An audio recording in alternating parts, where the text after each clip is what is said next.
얼마 전 10월 9일에 갑자기 엄청나게 강력한 감마선과 엑스레이로 이뤄진 전자기파가 지구 방향으로 정확히 날아왔고, 때마침 운 좋게 이 전자기파를 나사의 페르미 감마선 망원경으로 촬영을 했습니다.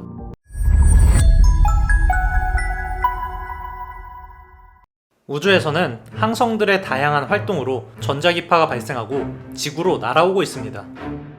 우리가 지구에서 물체를 볼 수가 있는 것도 태양에서 날아온 전자기파 중에서 가시광선 덕분이며, 밤하늘에 별이 보이는 것도 마찬가지죠. 뿐만 아니라 감마선이나 전파 같은 다양한 파장대의 전자기파들이 항성의 핵융합이나 블랙홀 제트나 초신성 폭발 등등 우주에서 일어나는 이벤트로 인해서 발생을 합니다. 당연히 항성이나 은하 규모에서 발생하는 전자기파는 인간이 만드는 것보다 훨씬 더 강력하고, 이게 우주에서 외계 문명을 찾는데 큰 걸림돌이 되죠.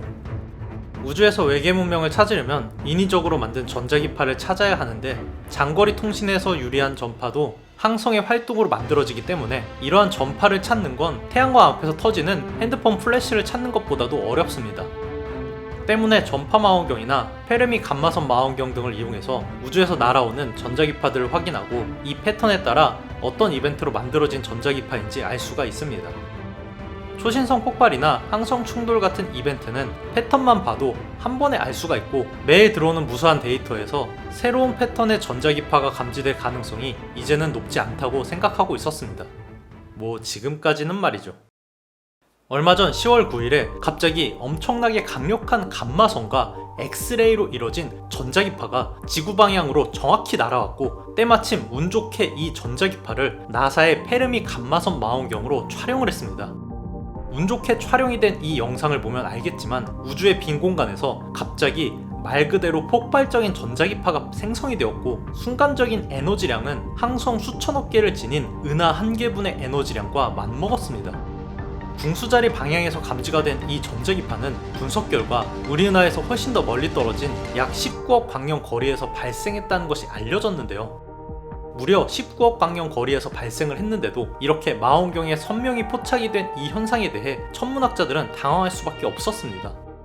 불과 얼마 전인 10월 9일에 일어난 사건인 만큼 정확하게 분석된 것은 아니지만, 예비 분석에 따르면 이 현상은 페르미 망원경에 10시간 동안 감지가 되었고, 가장 강력한 GRB로 기록이 되었습니다.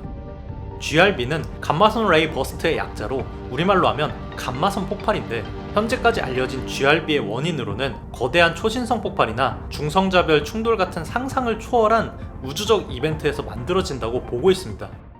천문학자들은 해당 GRB의 에너지량이나 패턴 등을 분석을 했을 때 중성자별이나 블랙홀 충돌은 아닌 것으로 파악이 되어서 궁금증을 자아내고 있는데요.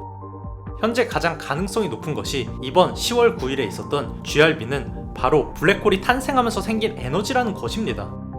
블랙홀은 항성 중심부의 밀도와 압력이 너무 커져서 중력이 우주의 나머지 모든 힘보다 강해지면 발생하는 현상으로, 블랙홀이 탄생할 때 감마선을 포함한 엄청난 에너지가 분출되는 것으로 알려져 있습니다. 하지만 무려 19억 광년거리에서 망원경에 잡힐 정도의 에너지를 내는 GRB였기 때문에 어떻게 이게 가능했는지나 정말로 블랙홀 생성 때문인지가 아직 확실히 단언할 수가 없는 상태입니다.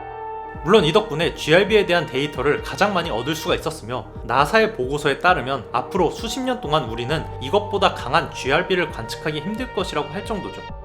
그래도 많은 천문학자들이 이번에 있었던 이 현상에 대해서 검증을 하고 있는 만큼, 얼마 전 있었던 이 신비한 사건의 비밀이 조만간 알려지게 될 것으로 생각이 됩니다. 그럼 이만.